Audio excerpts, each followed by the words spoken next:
Today we're going to be looking at logarithms. Now in section 10.1 we looked at inverse functions. In 10.2 we looked at exponential equations. Here in 10.3 we're putting those together and looking at inverses of exponential equations, which are logarithms. And I have my definition of logarithms here.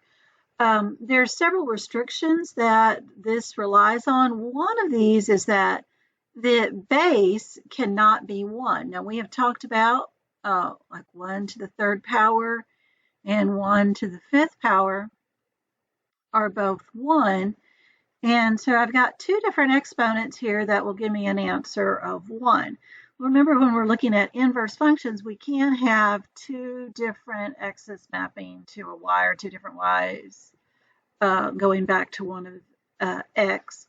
So we are restricted on the base not only being positive, but it cannot be 1. Okay, problem number 1. 2 to the 3rd power equals 8. The 2 is the base in my power that I have here. Well, when I write this as a logarithm, I still call 2 a base. And the 8 is going to go right here. It's called the argument. What this is saying is 2 to some power is going to be 8. What power is that? And the answer is 3. Problem number 2, log base 5 of 1/25. This answer over here is what I'm taking the log of, and the logarithm is the exponent. So the answer over here is going to be the exponent of -2. What this saying is 5 to the -2 power equals 1/25.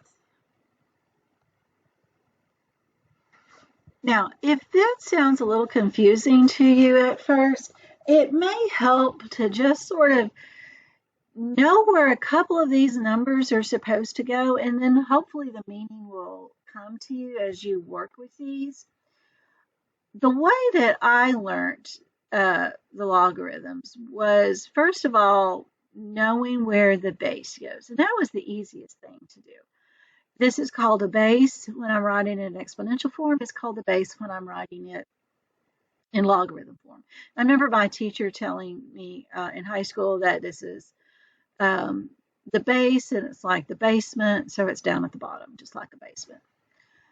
And I knew that the answer to a logarithm was the exponent. That's another thing that my teacher drilled into me, was that a logarithm is an exponent. Well, once I got those two things filled out, then there was only one place left for that 0.25 to go.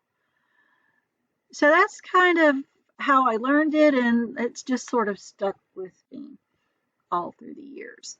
All right, problem 4 is a little bit different because this is not written in exponential form. But I do know that a cubed root is the same thing as 1/3 power. So I have 64 to the 1/3 power equals 4, and I can take this and write it as a logarithm. Log base 64 of 4 equals 1/3.